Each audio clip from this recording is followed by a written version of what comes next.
Hi, this is Eric from the African Homestead. Welcome back. Today we're going to do a Q&A mashup.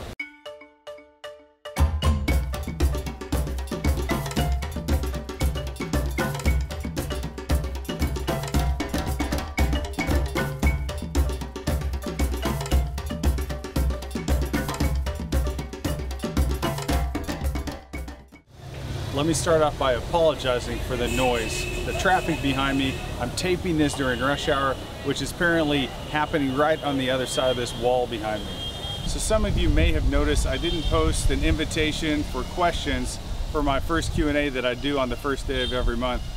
That's because the month just caught up with me again. I've been crazy busy and I haven't had a chance to do that.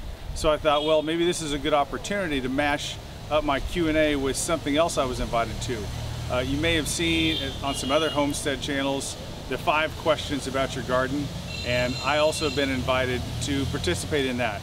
My friends over at Living Traditions Homestead invited me, along with some other great homesteading channels. Let me just read you here the other ones that were invited. Lumna Acres, Rain Country, Cog Hill Farm, and Keeping It Dutch were the other channels that they invited.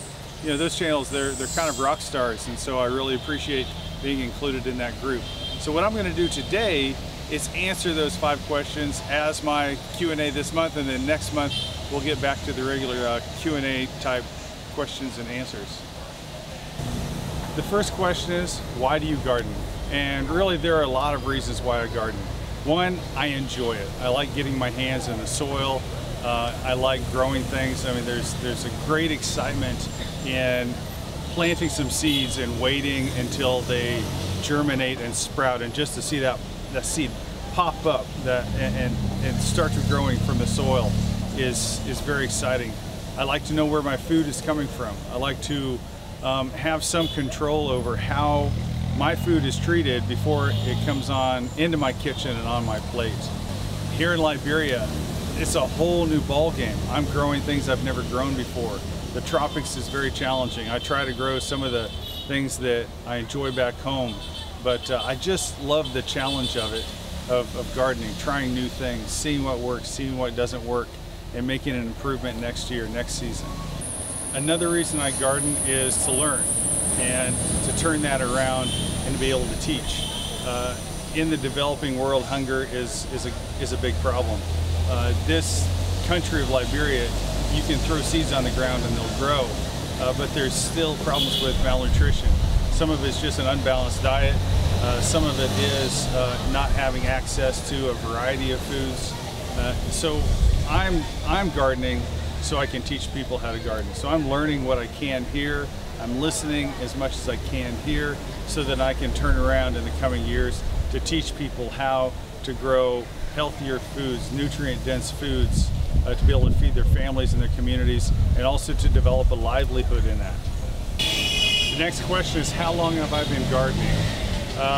You know, I recently had some success in growing dill, and it brought back this memory of when I was probably 4 or 5 years old in my grandmother's garden, helping her with picking beans and harvesting the dill. And I just remember the smell of that dill so many years ago. And so I would say that was maybe my introduction to gardening, was with my grandmother. And as I grew up, we had an orchard in our backyard when I was younger. My family, most years growing up, we grew tomatoes and other produce in the garden. Not big gardens, but we always had something growing. And even during my adult years, as my children were small, we didn't garden as much as I wanted to. Sometimes we were in transition and weren't able to make a garden. But really, it's as long as I can remember, I've either been helping family garden or I've been gardening myself, and looking forward to passing that on to the next generation. The next question is, what do I grow? And honestly, everything I can. I came from Kansas, where we're in, I guess it's a continental, temperate type climate, to living in the tropics. And so sometimes I get really homesick for all the things that I can grow in my garden there, and I try to grow them here.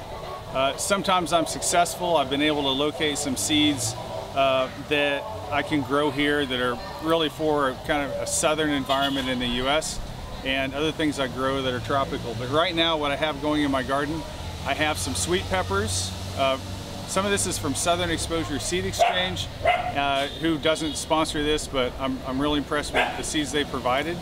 And some of it is from Echo that I've mentioned in past videos, and some of it is locally sourced seeds. So I have some sweet peppers that are growing, I have some dill that are growing, 4 different varieties of tomatoes, 2 cherry tomatoes and 2 kind of a mid-sized tomato. One of the sad things about the tropics is you can't grow the big beefsteak tomatoes. It's just too hot here, and so they'll flower, but they won't produce fruit. And so that's kind of a downer, but fortunately we've been able to grow some tomatoes. Nematodes are a big problem here, and so I'm growing everything in cement bags filled with 100% compost. And so I noticed at the end of the season the nematodes have worked their way in there and are killing the tomatoes, but I digress. What else am I growing? I am growing cantaloupe. I found a southern variety of cantaloupe that has done well. I have the Liberian hot pepper. I have the Liberian pumpkin, which is a huge squash. Behind me, I'm really stoked about this. This is like real American sweet potato.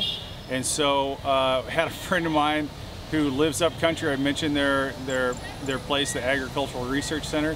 They brought some potatoes from Aldi, of all places, and planted them, and they did really well. And so I have a bunch of those growing here that are going to be harvested here in about the next 6 weeks. And from the original potatoes, I still have slips growing. So as they grow, I just keep planting more and more. I grow what they call sweet potato greens. There's a Liberian sweet potato. It's meaty like a potato that you would find other places, but it has a sweet flavor. So it's really firm like a normal potato, but it has a sweet flavor.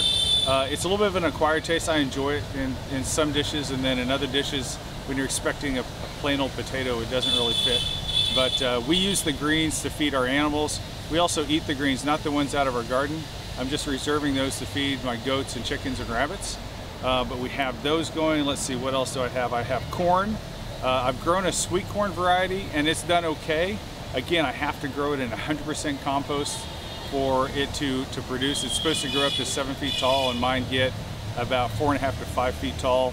And but it's really nice, sweet corn. Let's see, what else?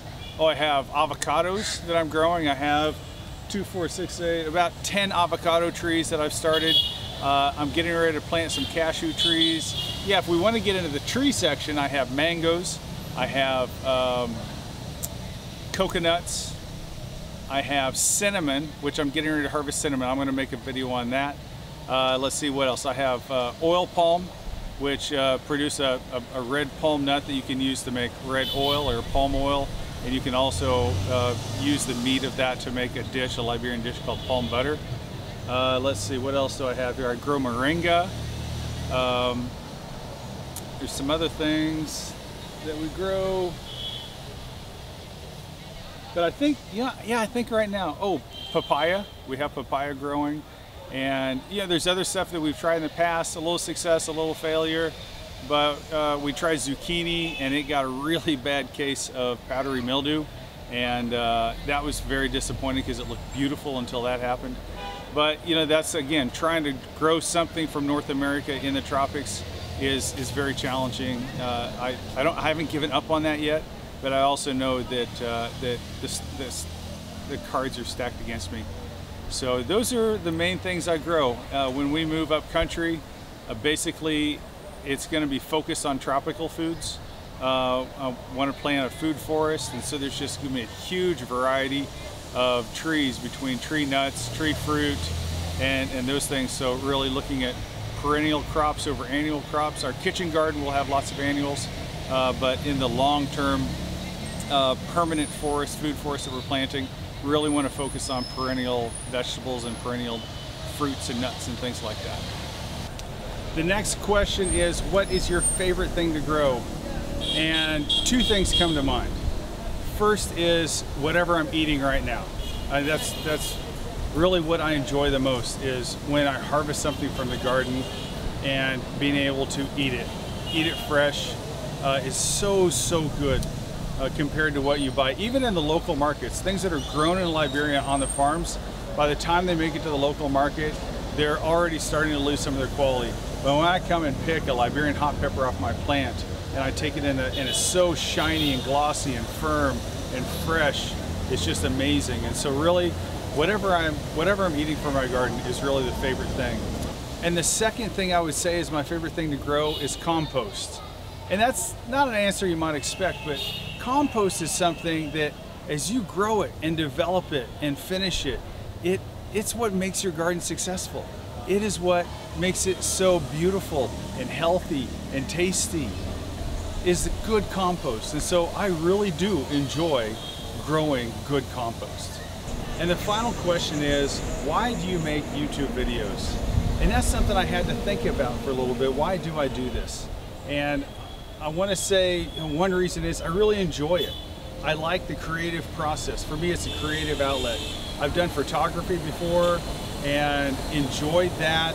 I've had other hobbies, and that's something. When I spent 20 years in the corporate world, I had given up on almost all my hobbies because I was so consumed by my life in that world, in that rat race. I didn't have time for hobbies, and I couldn't really get into anything. And so here, when you're serving in a developing country, when you're serving in a different culture, you need some way to just get away, a creative outlet, a way to relax. And for me, this restores me. Making these videos, I just really enjoy it. Also, I'm doing this to chronicle our journey here in Liberia. It's something that I hope that my children and grandchildren may be able to watch some of these videos. Hopefully they'll see my heart. Hopefully I can give them a few laughs. Hopefully they'll see that I'm a little bit of a goofy person, but they'll really get to know me much better through this. And I also enjoy helping people. And so I make some DIY, do-it-yourself videos that hopefully will help people in their doing. Because honestly, that was my experience with YouTube up until November of 2017, only a few months ago. My experience for YouTube for years was when I needed to know how to do something. Repair my computer, repair my car, just a variety of different things. Learn how to cook different meals, all these different things. I went to YouTube and watched all these how-to videos. And that's really all YouTube was to me up until a few months ago. And then I started looking around and found these homesteading videos. People who are learning to be self-reliant, self-sustainable.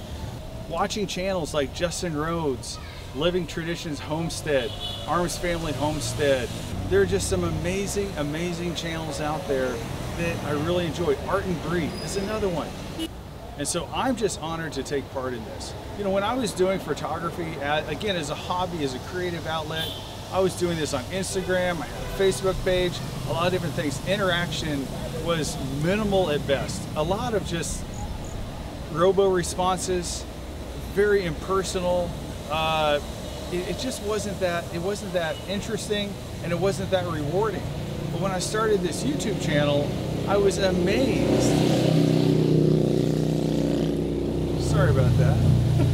When I started this YouTube channel, I was amazed at the community that was there welcoming me in, waiting to have conversations, to offer encouraging words, to give advice.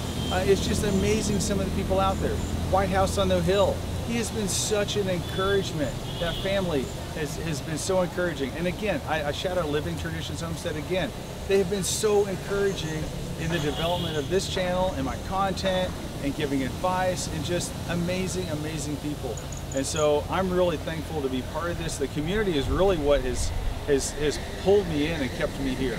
There have been times of discouragement, but I'm just overwhelmed by the encouragement.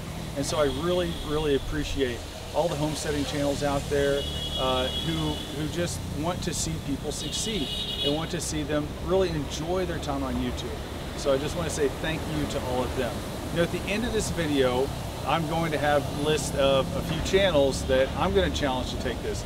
And the thing that kind of bites a little bit is I'm coming in late, and so all the channels that immediately come to mind have either already been challenged or they've already done their videos. And so it's going to take some homework for me to find a few more that I know and I enjoy, and I want to invite in on this five question challenge. Oh, and before I go, I need to tell you, I'm also growing passion fruit, pineapple, ginger, and eggplant. Those are 4 that I currently have growing here that I forgot. So again, thank you everyone for joining me on this Q&A mashup today. Don't forget to click the like button. If you haven't subscribed to my channel, subscribe. And also ding the bell. I only post a couple of times a week, so I won't be, dinging your ear off. But just do that if you'd like to see all my videos, get a notification for all of those. So thanks a lot. Have a great week. Bye-bye.